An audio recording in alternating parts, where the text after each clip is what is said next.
Tranzit Remastered and Tranzit Reimagining is coming to Zombie Chronicles 2. Now, I didn't mention this in the Blood of the Dead video, but keep in mind, this isn't the official Zombies Chronicles 2 I'm talking about. This is the unofficial Zombie Chronicles 2. Zombies Chronicles 2 is probably never going to happen, so this is probably the closest thing we're going to get to it, and that is all the maps that were supposed to get remastered, that haven't been remastered yet, and they are coming into the Black Ops 3 custom zombie side of things. So if you guys are waiting to play these maps, you can't play them on console, you can only play them on PC. Just a heads up there.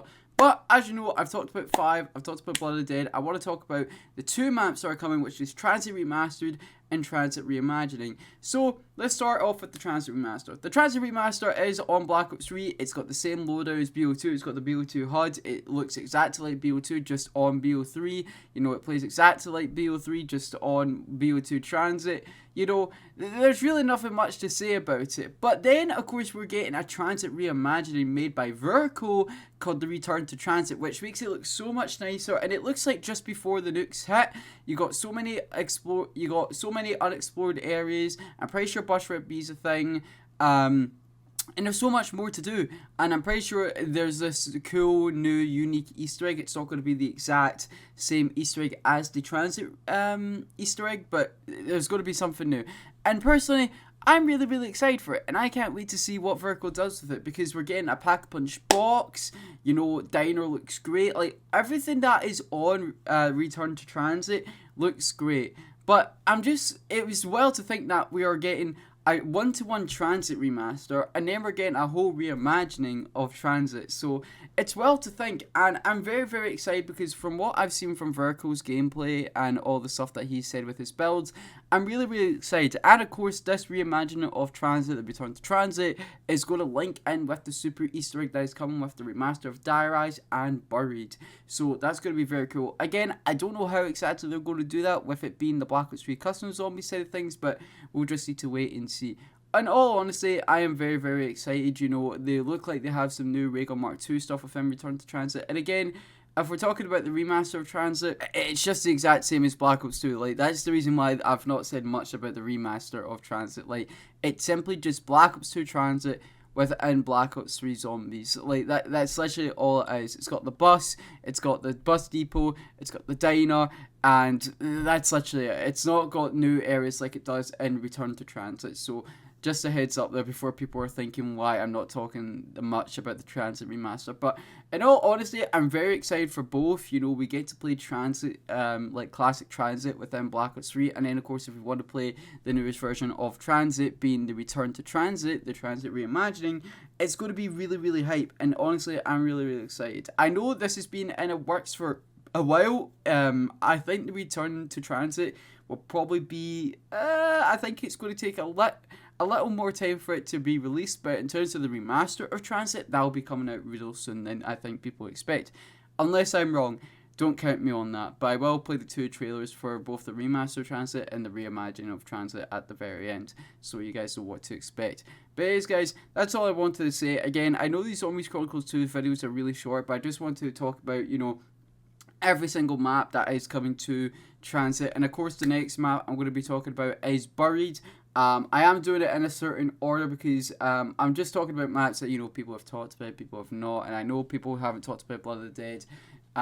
You know, they weren't talking about that coming to Zombie Chronicles 2 as much. The unofficial Zombie Chronicles 2, the unofficial Zombie Chronicles 2.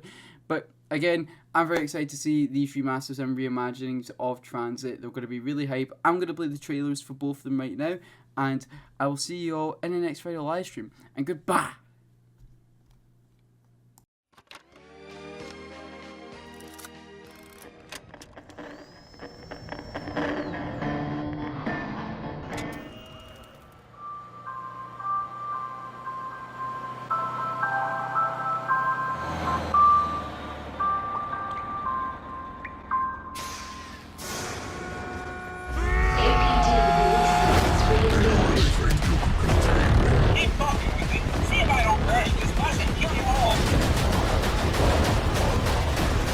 I almost shuffled off this mortal coil.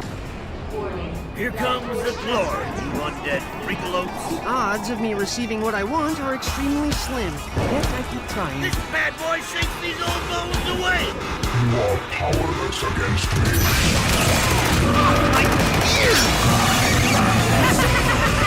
You think I'm scared of you? Your frequency spectrum is revoked. Prepare to disembark to be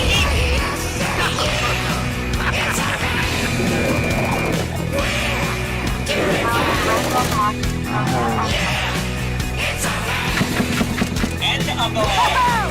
I'm gonna slip down the street with blood! Stay away from the beast!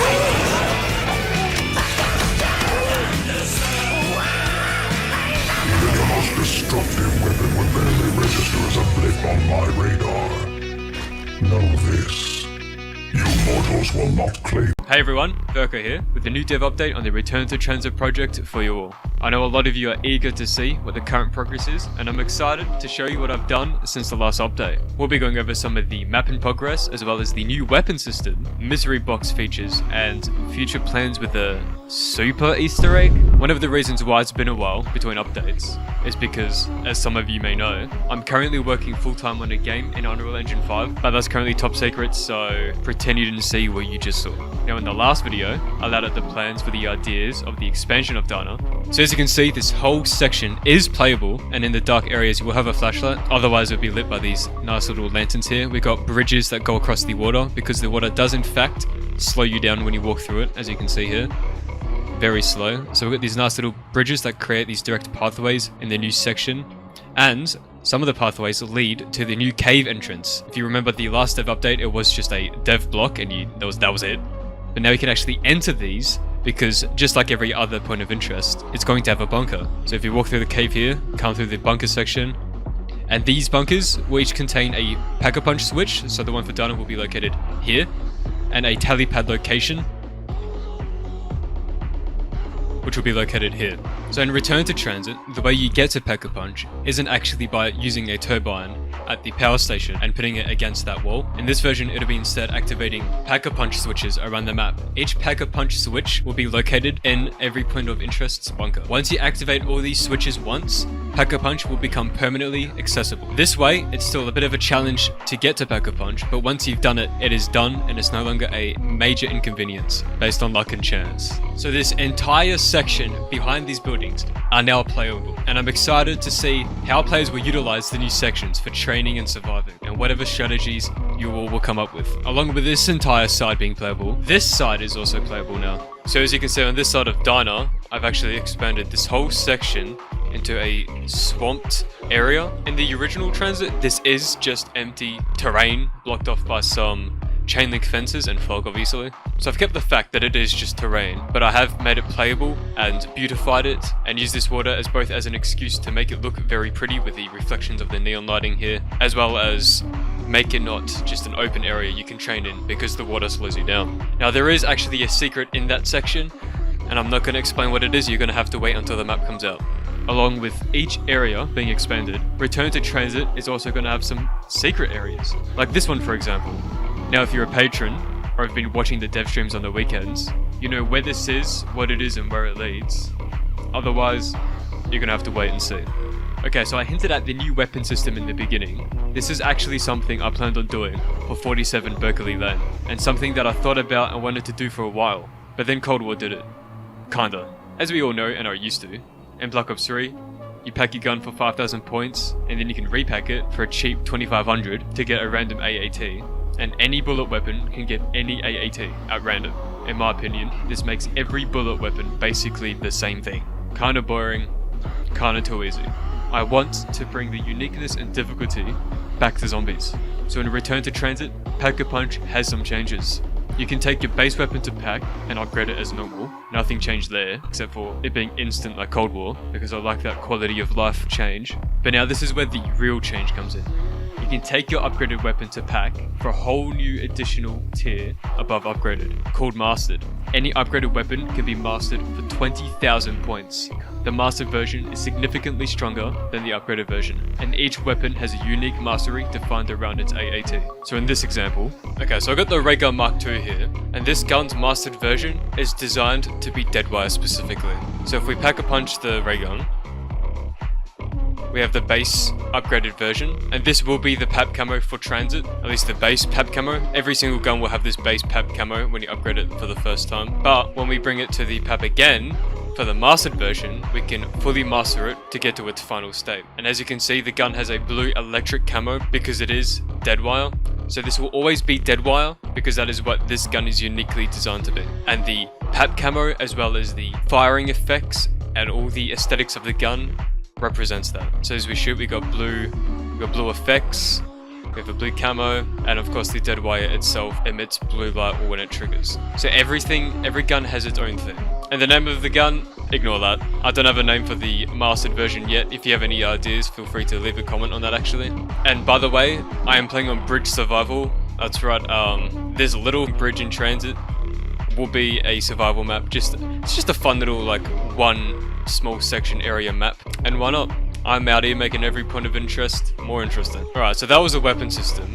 But now I want to cover all of the changes I've done to the mystery box. Okay, so first things first, its appearance. It is purple. Why is it purple? Why not? But mainly I want to go over these effects. I have tried to make the box more interesting and better looking. So as you can see, we've got volumetric lights coming out. We've got proper reflections emitting from the box with specular lights above each question mark. But that's just the visual appearance. Let me go over the actual gameplay changes. So firstly, let's take note of how long it takes for the gun to spawn. Not bad, not bad. But what if we could make that faster? Okay, so giving myself all the perks here, and the perk we want to take note of is Speed Collar. So in Return to Transit, when you have Speed Collar, it will speed up the mystery box spin. So now, let's watch how long it takes. Vastly quicker. The second change is actually the ability to upgrade the mystery box. This is taken inspiration from the teddy bear that you can get in Black Ops 2 if you use the mystery box a bunch of times and get bad weapons. I've made it so that if you use the mystery box enough times, the mystery box itself will upgrade and you will get only Pack-a-Punch weapons. Not the master tier, just the base tier. And the amount of times you have to use it is almost a 100. So it's not easy to get. Boom, and as you can see, we now have the upgraded mystery box. And if I hit the mystery box, it's going to spin Pack-a-Punch weapons only and give me a Pack-a-Punch weapon. It is also slightly more likely to give me a wonder weapon. So those are the changes to the mystery box. As you know, one of the perks for being a patron is getting your name as graffiti in the map. However, for Bus Depot, that is ended. As the survival map gets dead close to release, the need for graffiti textures is no longer. But, as you can see down here, the walls are a bit plain. They're to be vandalized. So if you want to get your name as graffiti in Diner, head over to the Patreon. That way you can get your name in the map as graffiti or otherwise, as well as some additional perks, such as beta testing to make sure the map actually works before it comes out, and more. Also, Lex, you said in your video, so if you want to be immortalized in Transit, head over to my Patreon by clicking the pinned comment or link in the description. I might do that, bro. I might do that. For real, I might do that, chat. If you want to be immortalized forever on one of the biggest custom zombies maps probably in the entirety of Black Ops 3 when this drops, this is going to be huge. Because people will finally be able to play a modernized version of Transit since 2012. It's been over a decade since this has happened. So once this drops, this is going to be monumental, which is why I'm so excited for this. But you're already in the map, on this trash can, because you're trapped. No, but in all seriousness, big shout out to Mr. T Lexify for his unwavering support on the zombie scene and the Dairaz project with himself, Zella, and Dobby. Wouldn't have started without him, and thanks to him, you'll be getting Dairaz and Transit remakes a lot quicker than expected, as well as a super Easter egg between them. That's right, very exciting. I'm going to be working closely with Dobby to implement a super Easter egg for Transit and Dairaz. And I also hear that Slayin is on board to include his Buried remake. Thanks for watching. I've been Virgo. Please like, subscribe, share, and rate 5 stars. Thank you.